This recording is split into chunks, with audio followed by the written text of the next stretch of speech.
Верица Блажевска веќе се наоѓа со екипите на итната медицинска помош, оние кои што беа најактивни во целата оваа трагедија, па сите нивни први впечатоци како информации околу активностите ќе ни ги соопшти токму таа. Верче, повели. Благодарам, Јована. Се согласивме уште вчера дека тешко е овие утра да се посака добро утро и меѓу нас и на нашите гледачи, затоа што добро има во овие. Ова е веќе трето утро како ништо не е добро.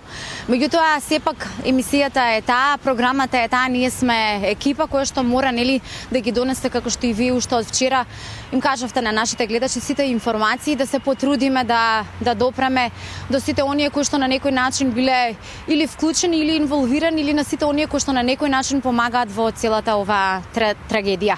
Утрово колегата Александар посвети неколку минути на оние кои што веројатно малку ги подзаборавивме во целата оваа трагедија и катастрофа која што му се случи на Кочани, а и се случи воопшто и на Македонија, а тоа се здравствените лица, оние кои што деноноќно бдеат над повредените и веројатно оние доктори од итната медицинска помош, која што е веројатно првата и најважната помош во вакви трагедии, во вакви катастрофи, кога треба да се стигне што побрзо и да се спаси нечи живот. Како изгледаше борбата, буквално би рекла, затоа што тие се на првата борбена линија, затоа што тоа било буквално борба за живот, кога всушност стигнува првиот повик за помош од Кочани, кој што го забележува итната медицинска помош и како изгледа трагедијата низ нивните очи и раце. Ова утро со раководителката на итна медицинска помош во Скопје, доктор Анита Димовска, и со возачот на итната помош Владко Крацовски, кој што буквално ќе ни кажат како изгледаше оваа трагедија низ нивните очи. Најнапред, сочувство за сите оние кои што изгубија свој најмили, сочувство до нивните семејства и сочувство велам вам за вашиот колега кој што вчера го изгубивте, а како што народски ќе кажат сите оние кои што вчера искоментираа дека не ја издржа трагедијата која што и ние одвај ја издржуваме. И јас наместо добро утро би изразила едно длабоко сочувство на сите оние многубројни фамилии кои што изгубија свој драг, особено свое дете, свој најмил, свое внуче, навистина зборовите сега се непотребни, длабока е тагата, така да нема што повеќе во тој поглед да се каже. Во раните утрински часови, во недела на 16 март, добивме повик во службата од лице, од човек кој што помогнал веќе на две деца кои што беа опожарени, кои што беа загрозени со нивните животи во целата таа несреќа, во негде околу 3 часот и 45 минути кој што веќе беше тргнат човекот на кај Скопје. Наша екипа веднаш го пресретна, значи објасни што точно се случило и од него ги добивме информациите, за да потанели беа кога се активираа сите институции, сите веродостојни институции за целата таа работа, веќе знаевме. Упативме веднаш возило екипа кон наплатната рампа точно, од каде што се превземаат двете деца и се однесоа до болниците во Скопје. Тоа беше само еден старт, еден почеток на целата голгота што се помина овие 48 часа, првично за оние што беа засегнати во целата таа несреќа која што и се случи на Македонија, меѓутоа и како тимови кои што веднаш се мобилизиравме. Знаете дека подолг временски период апелираме дека немаме доволен број на екипи, меѓутоа во тој момент веднаш беа од дома во тие часови повикани 4 екипи, затоа што не знаевме како ќе се одвива работата првично, кои за исклучително краток период се појавија на работа. Останаа оние кои што беа од ноќната смена, останаа, не си отидоа утрото, така да веднаш веќе бевме едно десетина екипи мобилизирани кои што нели ќе можеме да одговориме на целата таа неубава ситуација. Во тек на денот бевме соочени, значи се одеше до болниците до Кочани, до болниците во Штип, каде што имаше пациенти. Морам да како раководител ја пофалам од очигледната соработка помеѓу да речам одговорните во сите тие институции, прво Штипската, Кочанската болница, искрено сите оние здравствени работници во Кочанската болница и не можевме да ги добиеме затоа што разбирливо нели има работа во тој момент. Меѓутоа потоа се одеше во тие две болници каде што првично пренесовме 10 пациенти во скопските болници. Тука излегува во пресрети, нели самото население доста се носеа со приватни возила, меѓутоа и со одличната соработка со, би реков, одговорните во ургентните центри во Скопје, како што се ГОП 8 септември, ургентниот хируршки, клиниката за тоа Релуц, градската болница Свети Наум Охридски, значи имавме една одлична соработка каде што секој пациент планирано се носеше каде што има места, значи имавме информации кои капацитети каде се исполнети, а каде што има место. Значи тоа беше првичниот одговор, првиот ден во недела. Меѓутоа активноста продолжи со тоа што значи ние и до сега веќе имаме ангажирано екипи од дома, дел од вработените на вистина одат дома да се одморат и се враќаат назад.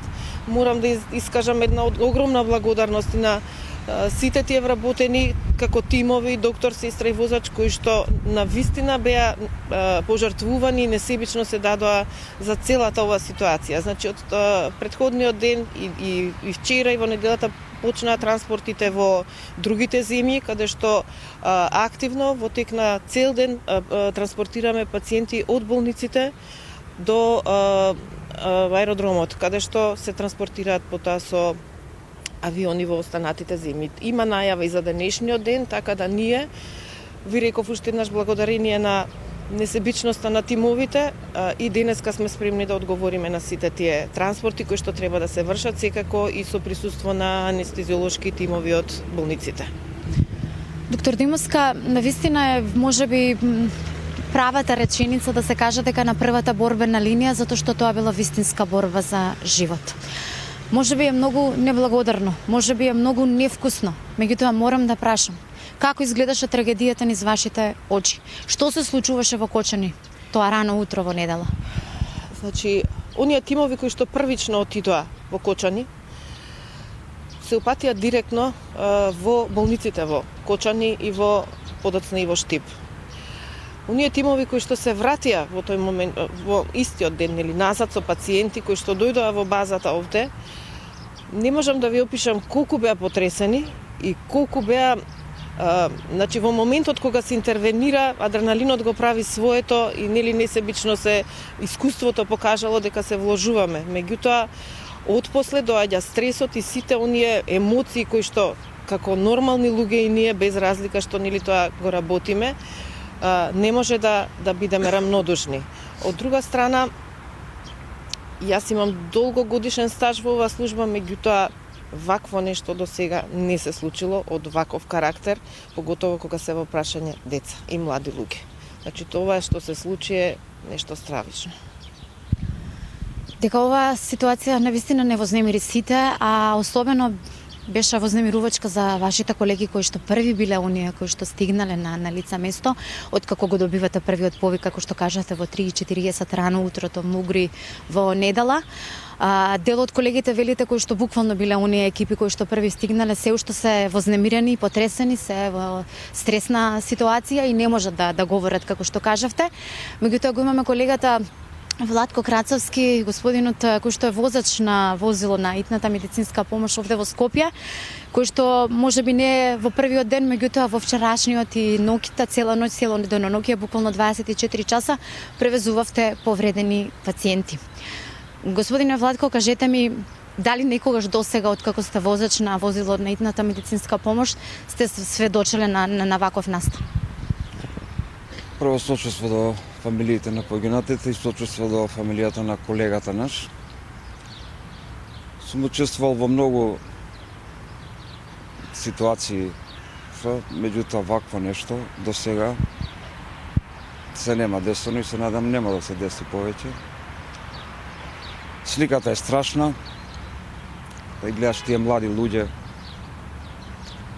изгорени, повредени, помош бараат, да ги пренесе што побргу, до дестинацијата. Страшно. Сум со еден збор страшно. До сега вакво нешто се нема деси. Мислам, не ми се деси. Многу случаи сум поминал. Вакво нешто не. Каде возевте во текот на вчерашниот ден, во текот на вчерашното деноноќ? Вчера, завчера, значи претежно од клиники до аеродромот во Скопје, каде што ги презема медицински екипи Турција, Белград, Србија, Бугарија. Значи таму ги носевме пациентите. Господине Владко, медицинските тимови кои што вие ги возите се оние кои што треба да ја пружат првата помош, се оние кои што треба да им помогнат веднаш на повредените, на оние засегнати во некоја можеби катастрофа, непогода. Меѓутоа, вие сте оној кој што го возите возилото, оној кој што исто така и го чувствува стресот и е во трка буквално со времето. Како беше да се биде во трка со времето изминативе денови? Значи вака, прво го гледаш пациентот, децата ги гледаш повредени и сега ти треба да возиш, да го пренесеш тоа, значи не е лесно чувството, како да ви кажам, значи али мора, значи гледаш што побрзо да го пренесеш, безбедно, брзо.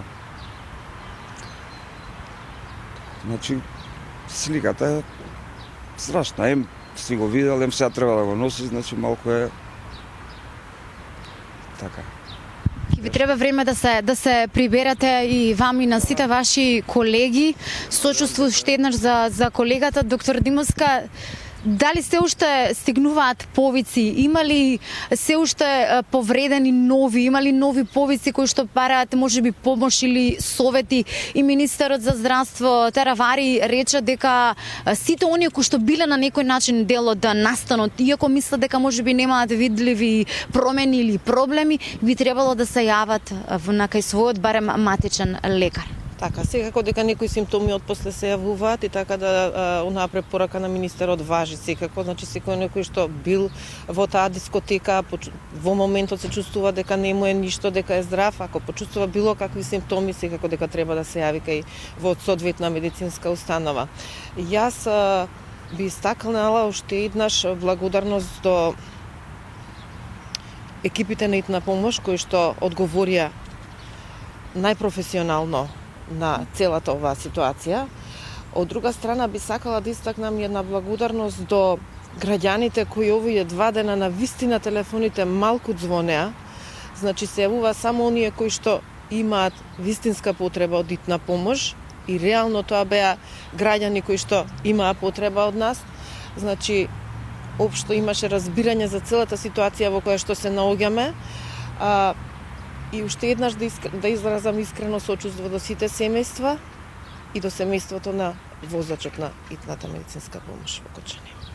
Господине Владко, доктор Димовска многу пати ни кажала дека имате проблем со кадар. Меѓутоа многу пати сме зборувале дека дозволете и на итната помош да ите, затоа што навистина и се брза. Кој е вашиот совет на сите оние кои што овие денови се во сообраќајот? Што е она што треба да го направат кога ќе ги слушнат сирените или кога ќе го забележат возилото на итна помош? Значи прво кога ќе ги слушнат сирените, кога ќе го забележат возилото, значи треба да направат простор колку се во можност, да направат простор да помине возилото, значи сепак се работи за живот тука. Значи тоа е основно, значи да има таа една сообраќајна култура малку кога ќе не видат и кога ќе слушнат сирените. Да ни дадат прединство, ако ништо друго. Тоа е мојот совет. И не само денес, и не само овие следни денови на жалост и денови кога се уште ќе има повредени, кога се уште ќе има повици, кога се уште ќе ита брзата помош. Доктор Димовска, се очекувате ли можеби и денес повторно како и вчерашниот ден таква фреквенција? Ќе се носат ли повредени, ќе се разнесуваат ли од едно до друго место и денес? Како помина ноќта, како помина утрово и колку тимови се на располагање? Иако рековте дека дури и оние кои што можеби не име смена само кратко се одмарат и се враќаат повторно? Значи, во тек на вчерашниот ден имавме работа до полнок со транспортите. Последните транспорти се реализира токму на полнок. Имаме најава и за денес, токму заради тоа веќе 3 екипи продолжија од ноќното дежурство. Оние кои што се дојдени сега на редовната смена, меѓутоа мораме да имаме во предвид дека треба тие екипи да се одморат, за да гледаме колку може да ги одмориме, за не знаеме ова колку ќе трае. Транспорти се најавени и за денес, во тек на денешниот ден, меѓутоа тоа се случува час во час, значи се најавени, зависи од временските услови, некогаш не слетуваат кога има ветер авионите, знаете се, тоа зависи и од временските услови за слетување и за полетување, некои се одлагаат, па се презакажуваат, така да ние мора во тек на целиот ден да бидеме спремни. Во координација со кризниот штаб во Министерството за здравство сме деноноќно и мислам дека таа координација до сега е успешна, барем од наша страна, и до сега немало проблем во тек на транспортите, значи на време се извршени, без до сега дополнителни компликации. Се надевам дека тоа така ќе остане до крај, затоа што на вистина како служба се трудиме се да биде како што треба и да спасиме уште нечи живот. Во контекст на ова последното да спасиме уште нечи живот, едно многу важно прашање кое што требаше уште на почетокот да го поставам, меѓутоа веројатно емоциите си го прават своето, нешто што го изоставивме, а е многу важно и целата поента всушност на нашето доаѓање овде, се ова што веќе го разговаравме, меѓутоа кога екипите пристигнаа, освен првата помош од итната помош, колку е важна воопшто првата помош која што секој граѓанин би требало да ја знае и да ја пружи, на што наидовте од тој аспект кога вашите екипи стигнаа таму? Дека таму имаше многу луѓе, така, значи многу е важна помошта првично од оние кои што можат да пружат прва помош. Значи најважно е извлекувањето на сите тие луѓе, јас би ги нарекла деца, сепак тие се деца, нивното извлекување, тргање на страна за да се помогне, или некој имаше многу од граѓаните кои што кажуваа дека мереле пулс да видат дали има знаци за живот, оние кои што за жал нема знаци за живот се тргнати на страна за да им се даде предност на останатите, значи од огромна важност е првата помош која што ќе ја пружи цивилното население, додека да дојде стручен тим.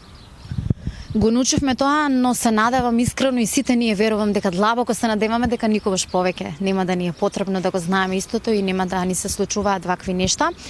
Доктор Димовска, господине Крацовски, ви благодарам утрово што одвоивте време и што бевте дел од утринската програма на телевизија Сител Ја сакам Македонија, на некој начин за да ни кажете како низ вашите очи, раце изгледаше буквално низ вашиот ум оваа трагедија која што ни се случи во Кочани воопшто на цела Македонија. И уште еднаш ќе ви искажам благодарност која што и моите колеги уште од утрово на самиот почеток ја искажа, затоа што навистина ја заслужувате и ќе ви изразам сочувство за вашиот колега. И јас ви благодарам и на вас и на телевизија Сител кои што се сетивте во овие тешки моменти и на нас, за да и ние од наша призма го кажеме нашето видување.